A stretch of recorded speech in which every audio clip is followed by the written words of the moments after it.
I would like to present you a very interesting person today. So it's TEDCom speaker, lecturer, founder of WIKISPEED, Joe Justice.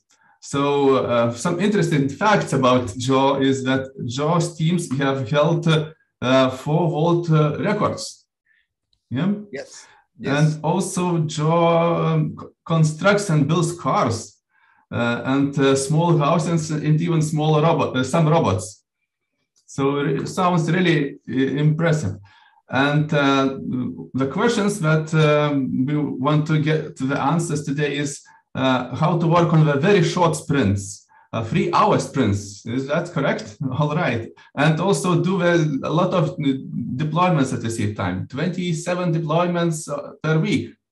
And also still find the way to fit the testing, to fit in such short terms. So all of these questions and maybe even more will be answered by Joe. So Joe, thanks, welcome, and please, the stage is yours. You're very, very kind. You're very, very kind. It's my honor to be part of this conference. And let me also say, I'm a fan of Tom Gilb, who I see has joined the conference here. We've been emailing and messaging back and forth for quite some time now. I'm a big fan of Planguage, which is one of Tom's gifts to the world. And Tom sent me an article that I read just yesterday, and it was Elon Musk's execution model. And it's a not yet shared, not yet published, maybe never shared, maybe never published article. And I read it. And it's mined directly from things Elon Musk has said publicly, and it's awesome. I hope Tom shares it at least with the conference attendees, even in its current form, which actually I think is actually a pretty good form, but I'm sure he could polish it even more. What I would like to do is add for that and say, what did I learn working for Elon Musk? What's my impression? How does that actually work? I operated the Agile program at Tesla, and I'd like to share. Now, one of the reasons I'm so excited to be here is because the team that are mostly volunteers that put on this event have agreed to translate this talk afterwards into Latvian. I hope this recording gets subtitled and put on YouTube, maybe on my account, maybe on their account. That's not the point, but somewhere where people can find it with Latvian subtitles, so that people in Latvia who prefer that language when they're thinking about business have a native asset, a native language asset. If you would like to be one of the people to help translate this talk, subtitle this talk to Latvian, please tweet to me at Joe Justice so I can organize that group as the video gets added to YouTube and we add the subtitles. And that's actually the reason I'm so excited to be here, is to make a language specific implementation of this presentation. Please allow me to share. I've prepared some graphics to walk us through, and I'm going to move there. Now I can see some of you and my board and the questions at the same time, roughly. And I think we have about 40 minutes remaining, so I will hit a 40-minute timer to keep myself close to on track. Thank you so much. Hi, I'm Joe Justice. This is my real name. I have an office in Tokyo and an office in Hawaii. I have been a developer at Microsoft, and later I've been a Scrum Master for Bill Gates. Now, when I worked with Bill Gates, it's when Bill was founding the Bill and Melinda French Gates Foundation. So the projects weren't software projects. Oh, there were some software projects, but the projects were mainly social good projects like water, sanitation, and hygiene. How to deploy at scale, clear drinking water and cleaned waste to keep the water table clean. That was a agile project that I operated that I was part of as Scrum Master. Another is maternal and newborn child health. When a baby is born, how to increase the percentage that the mother and the baby are healthy and survive. In very low income countries, the fatality rate of birth is high. How to change that? We ran sprints to try to affect those metrics. And one that I'm very, very proud of was trying to eliminate rotavirus and pairing with Rotary International to distribute the rotavirus vaccine to an entire birthing generation. And that was arguably successful. The World Health Organization announced that, polio was eradicated in India by getting 100% vaccination across a birth year. That was a project that I got to work in sprints and execute a backlog to try to improve those metrics and make a better story, a better outcome. What I learned working with Bill Gates is split the problem into as many parallel executable projects as responsible, as many as you can, and execute them all at once with independent teams. Now, Bill, in my experience, is not an agilist, but what Bill does do super well is understand object-oriented architecture for parallel execution. And Bill thinks about everything this way. And that became patterned into my thinking. And as a trained computer scientist, that was fairly natural. I was used to thinking of software this way already. Later, I went on to work with the leadership team at Amazon. And Jeff Bezos stressed small team size, 6 people or less. And the reason why is a team of 3 is the most efficient information sharing, collaborative problem solving unit. A team of 3 has 3 communication pathways between them. And a team of 6 is not so much worse. If the team is bigger than 6, they naturally elect a leader and they reduce collaborative problem solving. Bezos understood that intuitively. So he split all of Amazon into teams of 6 people or less. Amazon has more than 3,000 agile teams executing all at once. And if the teams are bigger than 6, they're not for innovation, they're just for rote execution. When I worked for Musk, when I operated Agile at Tesla, working for Elon Musk, Musk's #1 focus is speed of innovation. Everything else is under that. Well, I mean, except safety. So as long as you're running a safe and ethical business, the one goal is speed of innovation. And that's exciting. It's incredibly exciting. I've never had as much fun at work. And that's contagious. Many people that have worked in Musk companies have said the same thing. It's incredibly motivating. It's ridiculously motivating. And I'd like to share what I learned working for Elon Musk. Now, this presentation that I'm sharing and will move around in has these pink bubbles with some text. You can see pink bubbles here in the German language. Those are provided by, where did he put his last name? Michael. But Michael, where's your last name? Where did he put it? I wish I have it at the end of the presentation. This is where I wish folks would help me translate to Latvian, is these pink bubbles that are currently in German. Translate those to native Latvian, and we'll post this, I hope, and maybe even add subtitles if you're okay. All right, let me zoom out. Here is an aerial photo of the Fremont, California Tesla Design Center and Manufacturing Facility. Sorry about all the bubbles, but I hope you can start to see that it's an aerial photo of the factory. What's special here already is design happens in the factory.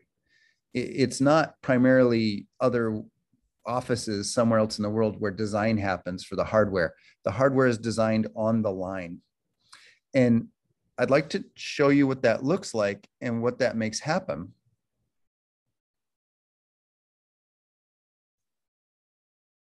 Well, here, the top left of our map here, this is a massive tent made by a company called Sprung Structures. It's a 30-year facility. It's aluminum that's anchored to big blocks of concrete with stressed canvas over it that's watertight and can be heated and cooled. It's insulated to a point, and it lasts for 30 years, arguably. That's its rating.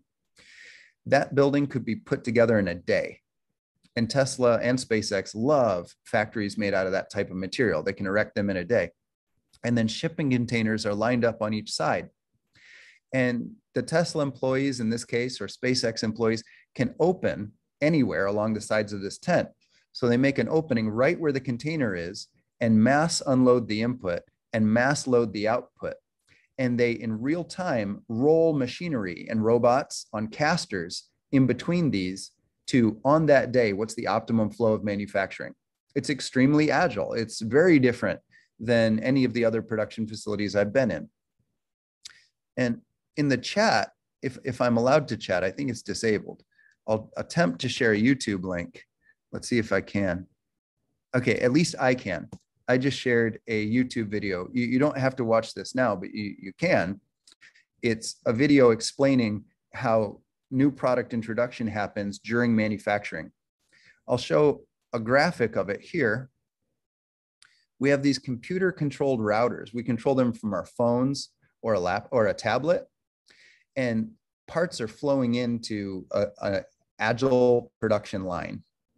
And on your phone or on a tablet, you can change what percentage of parts flow to you or another line, because there's many operating in parallel and they're all making a different version.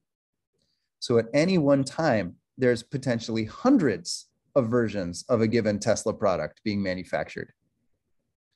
And lines are deploying new designs as fast as they're produced. And that speed varies depending on what design they're doing.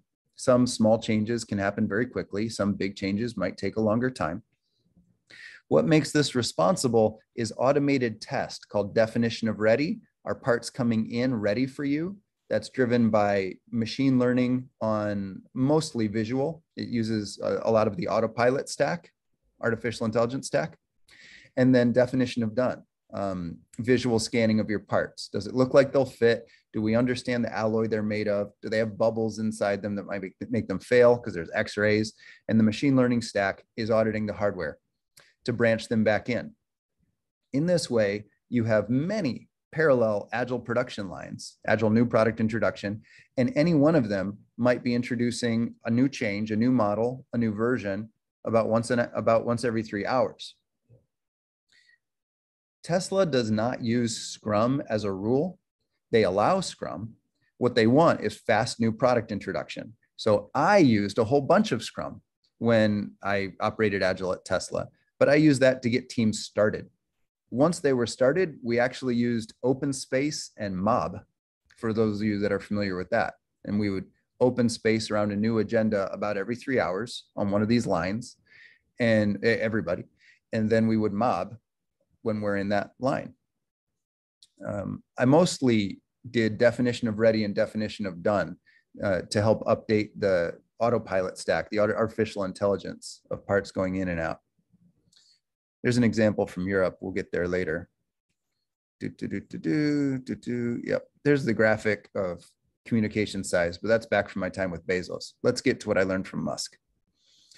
So 2 days ago, Tesla crossed a $1.1 trillion US valuation.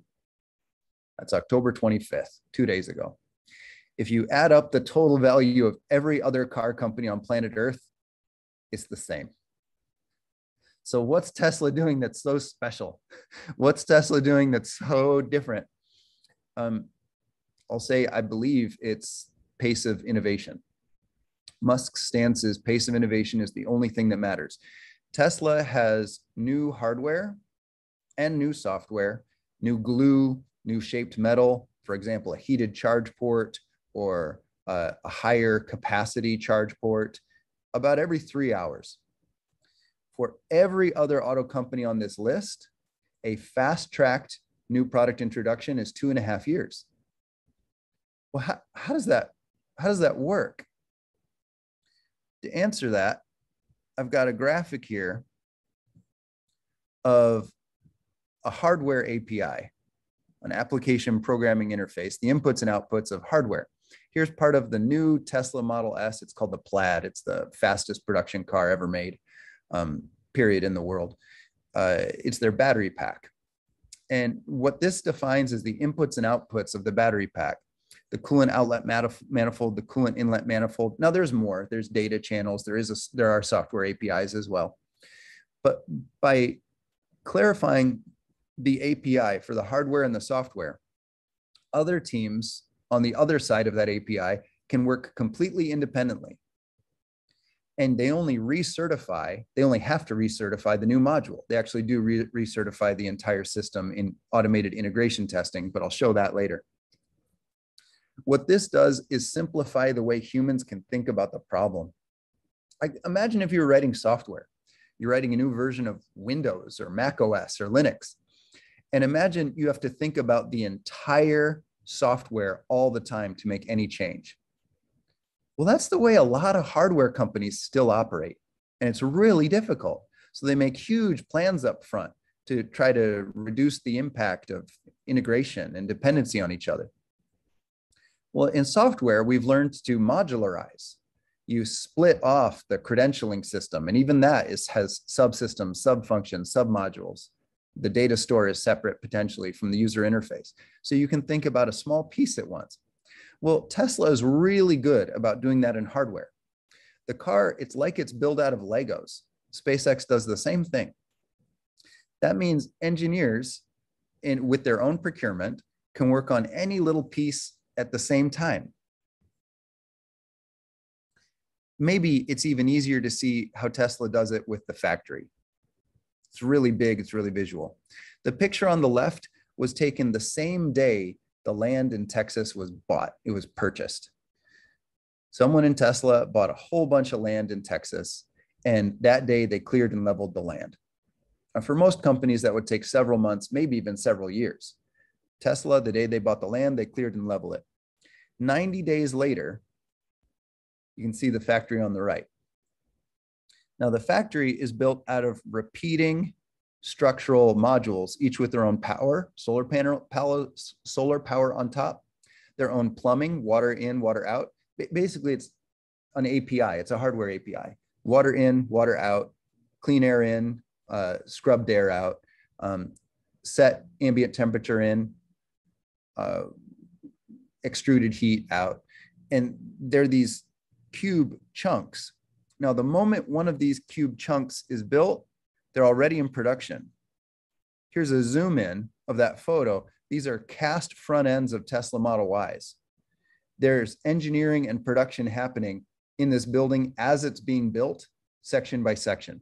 This is what Tesla calls modular XY, modular XY construction. Tesla does it for existing buildings as well.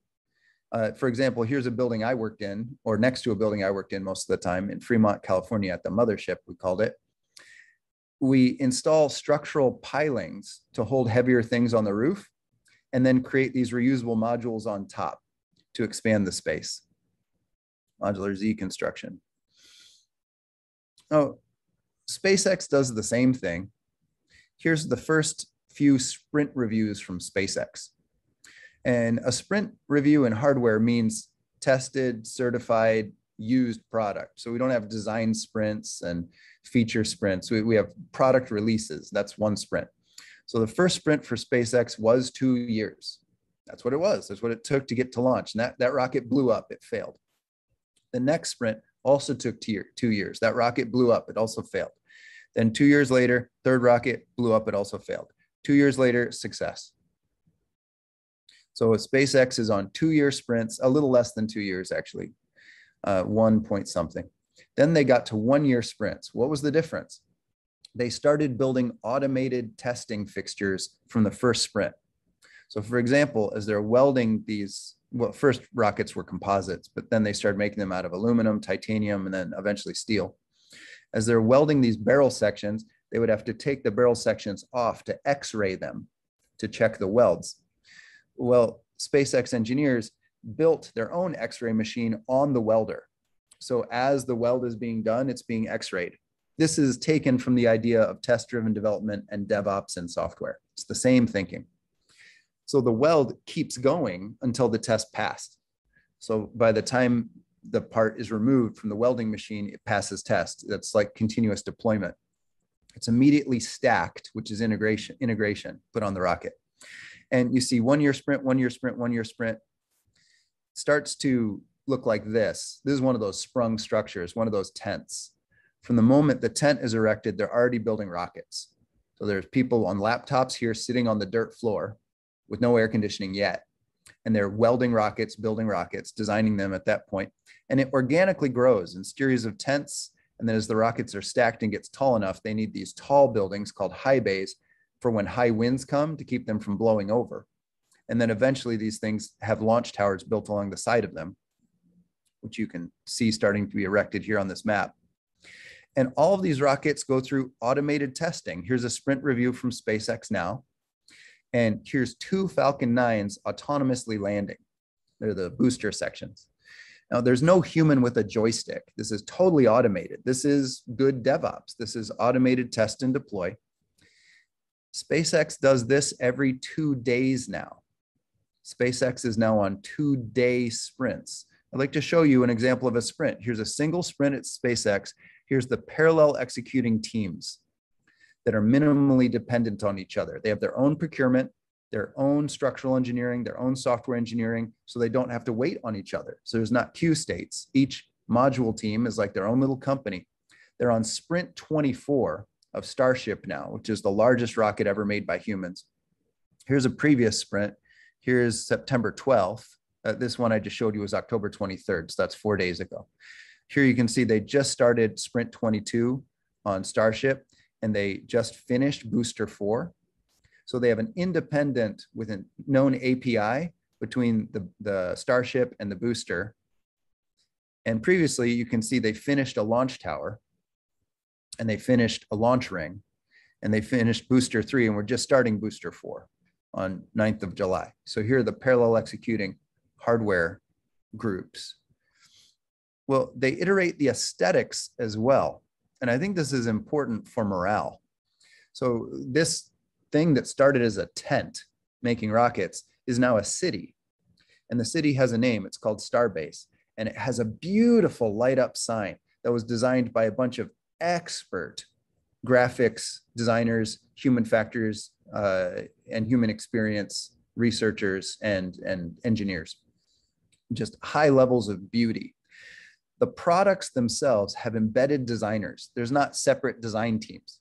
There's people with deep product design experience embedded in each team to try to add beauty inside the facilities as they go. So it's not big planning up front. And here is an example of a 2-day sprint. These engines were drawn in CAD 2 days ago. Then they were built and installed on a rocket every 2 days. You can see an entire Starship isn't built in 2 days, but one of its engines is designed and built, new design. Every one is completely unique. Elon Musk has said many times, every single one of these engines is a unique design because the design never stops. There's no design phase that ends. Design is continuous and production never ends. And production happens from the same people doing design. I made a list of notes that I actually just sent to Tom Gilb on my impression of working with Elon Musk. And I just put him on a little post-it note right here next to this picture of Musk at one of the warehouses, at one of the factories. The Musk model. Pricing products is super simple in Tesla companies. It's just 20% over cost of goods sold, period. This is why the price of a Model 3 or Model Y or Model S or Model X or a SpaceX launch sometimes changes more than one time a day. If there's a supply chain disruption and the costs to make that car or rocket change that day, the cost of selling cars or rocket launch payload that day changes. It's mostly automated, the price on the website where you click to buy. This really confuses investors because they say, what's your profit margin? Sorry, not your profit margin. How much money to the cent, to the penny, sorry, to the yen, to the euro, do you make per car sold, and will you make 5 years from now? Because they want to make a predictive waterfall financial model to determine the value of the company. Yeah, that's easy math, but it's not true. It's not indicative of reality. And the Musk companies are agile, so they don't try to do that anyway. They don't have planning like that. Instead, there's an automated algorithm to price the products. It's add 20% to whatever we think the total cost was today. There's no other marketing or advertising or anything. The 19% of that total amount, so almost all of that money, is put into cost reductions and improvements. So the value keeps going up Like the Model 3, when it came out, was thought to compare to a base luxury car. And the Model 3 now is thought to compare to an extremely high-end, high luxury car of its same size. That's because the feature set has improved dramatically of the same vehicle. Also, the cost to make the Model 3 has gone down, as with the Model Y, et cetera. And that's because Musk recognizes almost no revenue. Now, what does happen is as sales go up, that 1% of recognized profit becomes huge. And Tesla just posted a record profit, even by essentially only recognizing 1% profit per product sold, period. And it's an automated model. Now, management. There aren't really managers in the Musk companies. It is flat. There are factory managers, but we rotate who's in that role. It's for legal compliance. It's not like they tell people what to do. There are production shift managers. That's for legal compliance. It's not that they tell anyone what to do. What people do is come into work and see automated algorithms of where the opportunities probably are to improve the products and build stuff. It's just like an agenda at an open space conference. You come into work, and on your phone and on these big screens everywhere in Shanghai, in Texas, in California, in Sparks, Nevada, and soon in Berlin, you see, we think there's an opportunity to increase the rate of charge through the charge port for the Model Y. That's one of the agenda items. And then you as an employee use the law of 2 feet to walk up and join the swarm, join the mob of that agenda item, if you choose to. And you stay there until it's done. Now, these are such small chunks that are very well independent and with a huge amount of automation in design, automation in test, that very often these things are released to production in about 3 hours. I know it sounds insane. I recommend everybody work in a Musk company for as many days as you possibly can, just to get the experience. I will say it's more valuable than college. Highly recommended. So management isn't a person. Management is visible goals with automated feedback. So for example, if I'm trying to improve the paint quality, which is something I did do, that's one of the activities I did do there, I'll have automated feedback, automated test showing paint quality on several objective methods. And I want to, in the next 3 hours, improve those metrics as much as I can. Reprogram robots, change chemical mix, clean something, build a new fixture, adjust the artificial intelligence model to give more accurate automated test, anything. And I'll work with anyone to do that, and we'll all work together. We see that percent go up, and everyone can see an efficiency metric. What's the cost to employ the people and the hardware we're consuming to mob on that agenda item versus what's the estimated value to the company of the improvements we're making. And that's it. You're self-accountable. You see if the efficiency of Tesla went up or not because of the work you're doing. That's it. There's no manager saying, do this. It's not like Elon Musk walks up and says, improve the power density of the battery pack. You know that's a good thing to do if you can figure out how to do it. So you just start. And you have real-time analytics on your cost. We call it team efficiency. Now, the work ethic Musk gets a lot of flack about, and I think this is where Agilists can help. Musk gets a lot of criticism for the work ethic. Musk does work 100-hour weeks, and Musk works wherever the bottleneck is. If the bottleneck is paint, Musk spends 80 hours a week in paint, 20 hours on basically money raising and keeping the company legally operating, talking to government officials if needed, that kind of thing. If the bottleneck is getting permits for Gigafactory Berlin, Musk is spending 80 hours a week in the permit office in Berlin. Musk famously showed Musk's sleeping bag at North Paint. That's where I started my work every day, is where Elon Musk would sleep. And Musk changes where Musk sleeps to be at the currently understood bottleneck for growth of all the Musk companies. So sometimes Musk will spend months at SpaceX, at one of the SpaceX facilities, if that's the bottleneck. This helps keep the culture flat of the organization. I never had to make a PowerPoint or any report. the entire time I worked at Tesla. And in fact, I never saw one because Musk has worked those positions. 80 hours a week, Musk is working the line, drilling holes in metal, stamping metal, getting robots unjammed, loading 20 kilograms at a time into machines, reprogramming machines, drawing CAD on a laptop on the floor next to other people, with other people in a mob. So you don't have to make a report to justify buying 2 more robots for something. You just say, this area looks like it's bottlenecked. It would probably be faster with higher quality if we bought 2 more robots. So I will buy these 2 more robots. Or if you want, you could walk over and talk to Musk and say, I'd like to buy these robots. And if you did, Musk would say something like, yeah, I was working there yesterday. I agree. Did you buy them already? Right? You have this radical empowered culture that's flat. And I think this is part of why it's so fast. And I think this is part of why it's difficult to scale to other companies. A lot of companies have an executive caste, an executive social group that likes to use a different bathroom, eat different food, park in a different parking lot, wear different clothes, have a different temperature in their office. And I think that's not really compatible with this level of speed, which comes from this level of understanding of the process and being involved in the teams, in the mobs. So I think this is rare, and I'm not sure how many companies beside the Musk companies will actually choose to do it. Now, Musk visits all aspects of the company about once a month, or if they're critical path, once a week.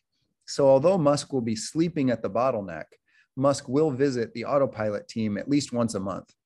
And the activities there, Musk doesn't formally use Scrum, but he'll view the demos of the current builds. He'll use them, not just view, he'll use them as a user. And then Musk will collaborate on problem solving, which is something like product backlog refinement and mob. So Musk will contribute to the engineering directly at least once a month of all critical path pieces. And Musk will fly there. Musk does it in person, physically in person. I love the book Zap, The Lightning of Empowerment, how people get excited, build motivation, build meaning by working on something meaningful with other people. I think the book tells the story very clearly. And I think Musk works that way, using Musk's natural charisma and engineering talent to do the work, which then accelerates everyone even after Musk is gone until the next month or the next week. Then lastly, Musk maintains fast execution authority. Musk can move the company on Musk's own decision, and the company can physically move in less than a year. Last year, Musk tweeted, we're going to move the company to Texas, from California, Fremont to Texas. And the headquarters moved in just under a year. In fact, all critical operations moved in less than 4 months. How many major companies in the world could do that? How many single people could do that to Airbus or Schneider Electric or Ansys or BMW or Daimler or Volkswagen? You'd need a set of board meetings and government meetings, which would probably take years. Musk maintains a fast execution authority and a nimble, agile line. So these companies are modular, and actually a lot of the production happens in trucks. Tesla Giga Texas is actually a multi-lane highway covered by solar panels. So trucks can pull through and manufacture with equipment on board the semi-trailers as they're moving.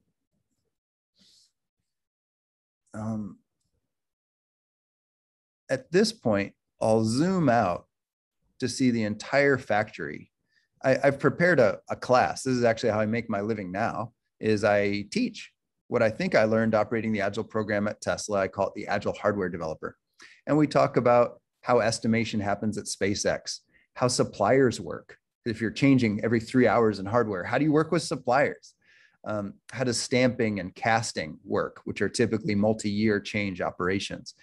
How does extreme manufacturing reduce the risk of project delay?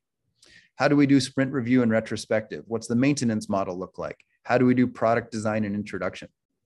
I'll have this map here and I'll see if there are any questions, and I'll try to take them and I'll zoom in on the factory to show how I think Tesla does it, or SpaceX, in an attempt to answer the question in the remaining 9 minutes we have. Let's see. Are there any questions? Oh, there are a few. Some of them are hidden.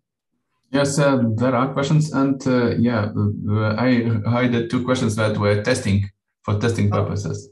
Okay. How would you like me to do it? Start at the top? We can ask participants to vote, to upvote questions, and then start from the top. Let's see how much we will get. We will manage to answer during the time. Okay. Wow. Okay. People are voting. Some people have learned the conference platform we're on, which looks super cool. Yeah, it's also learning step. Yeah, it's the first time I've had an opportunity to attend a conference with this particular tool. Is it pronounced WOVA? I would say WOVA, so it's similar, but I'm not 100% sure that that's correct. All right, so I think we already have some results, and we clearly see the first question is about if you know any companies that have tried to replicate a model. Yes. Any success or fail stories? Yes, many, many, many. So many Tesla employees, SpaceX employees, Boring Company employees, OpenAI employees have been hired by other companies. And I've consulted to other companies, and they've tried to replicate the model. And for example, Rivian Automotive has a lot of SpaceX employees. Also, Astra Aerospace, another rocket company, has a bunch of SpaceX employees. And what those companies so far I've seen is they have teams that are bigger than 6 people. So they naturally elect leaders and create hierarchy again. And that then requires reports to be made to make critical decisions. And they start adding design phases and phase controls. Also, they don't have enough automated test to test every individual product. So they lock design to produce a batch so they can test just one item out of the batch. So I haven't seen a company succeed yet, except the Musk companies. And I think that's because Musk, as the top executive, actually works on the factory floor 80 hours a week. And I haven't seen willingness to do that in other companies yet. Then also, there's a willingness to test every single individual product. That way you can deploy new products at any time and have full test coverage. So they actually do DevOps and hardware in the Musk companies. And I haven't seen that in any other company yet. I think it will come, and it's definitely possible. But I think we'll need more engaged executives and better automated test. All right, thanks. And let's take the next question. So what's the most challenging thing about working at Tesla? Yeah. 11 votes. Wow. Okay, well, I did quit. So why? Why? This next question, maybe. It was the most fun I've ever had at work. So why did I leave? What was so challenging? You're empowered to do anything, but if your ideals line up with the ideals of the company, with the mission of the company, it's super motivating. I actually really care about climate change myself. And Tesla's mission tries to help reduce that globally. They try to really make a change at scale. And doing some collaborations with SpaceX, their goal is to spread the light of consciousness among the stars. Wow, I'm so inspired by that. So every employee is empowered, but I would tend to spend all my time, all my effort, all my focus on the mission, and very little on making the work more comfortable. How do I say this correctly? There are many people who make the work safe. And in fact, Tesla has the lowest injury rate of any automotive manufacturer in the world. But in terms of making the work pleasant, that's up to you. You're empowered. You have spend authority. You could do it. You could throw a party. You could bring in cakes. And we don't. We're so excited, most of us, by the mission. We throw ourselves at the mission. We shoot ourselves like a bullet at the agenda items every day. And as a result, for example, the bathrooms where I worked most of the time when I was working at Tesla were, see if I remember now, I think a 6-minute walk away. And you're legally required in the state of California to take a 15-minute break. So most of us wouldn't want to leave the mob. We'd keep swarming, keep swarming. We're so excited, but we'd be legally required to take a 15-minute break on an interval. So we would. Well, then I would run 3 flights of stairs to get to the bathroom, go to the bathroom, wash my hands for a slow count of 30 seconds. I actually would do that because I thought that was the right thing to do, and then run back. Well, now I'm out of breath and sweaty, and that was my break, and I didn't even have time to get a coffee. And I think that's the problem. I think someone needs to save us from ourselves. Have you ever played a video game you liked so much that you didn't even go to the bathroom for too long? And you're like, ow, it hurts. I need to go to the bathroom, but this video game is so fun. Well, that was my experience of working with a Musk company. I think we need someone to be like, okay, I made you a sandwich. Here's a tea. You really should go to the bathroom. I think we need that. And Musk gets it. Like when Giga Berlin opened, Musk did it with a party, with a rave, right? I mean, Musk tries to make it super fun, super comfortable, high design, beautiful. But I think we as employees shoot ourselves like a bullet at the mission. And Musk does too, a lot of the time. So I think the hardest part about working at Tesla is making it even more fun and more sustainable. All right, thanks. So we still have a couple of minutes, so I suggest let's maybe take one more question, and the rest of the questions, Joe, can I ask you that you post the answers directly in Wua platform? Yes. And I will say, if anyone wants to contact me on Twitter, at Joe Justice, you can also do a question or comment anytime. I think currently I have 100% track record at replying on Twitter, I think. So feel free, if you use Twitter, we can always stay in touch that way. And if the conference would like to tweet at me any of the unanswered questions, then we can generate even more awareness about the conference, because I have a decent following on Twitter. So you can tweet at me unanswered questions as well.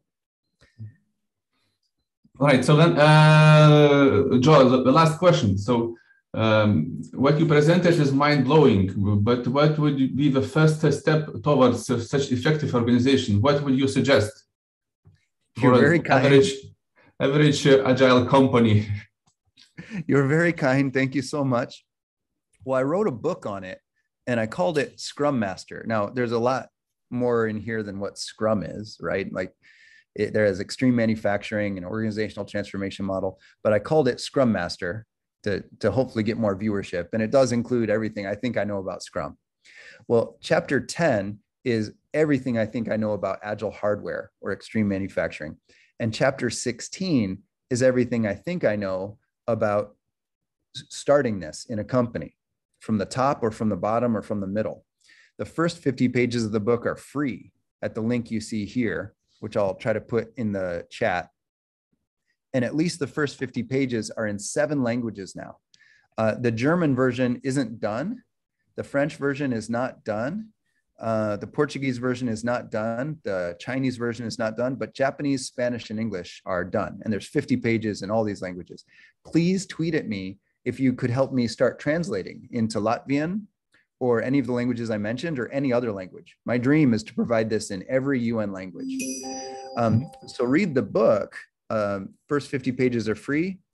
And in short, tape off an area of your factory or work or digital area, measure the rate of work coming in and measure the rate of work coming out, and run retrospectives. That will tell you where to automate, test or production, or where your bottlenecks are in supply or computational fluid dynamics, or if you're waiting on a vendor, you'll see it. It makes a mini value stream map of wherever you taped off, digitally or physically. Then running those retrospectives, you can start to ramp up the flow. And naturally, that will make you realize you're running a report every time you need to buy a robot. And you'll start asking for executives to join the line and trying to make the line comfortable enough they want to join, or whatever it is. For example, it will iteratively birth itself. Everything else will follow. All right. Thanks, Joe. Thanks for really interesting presentation.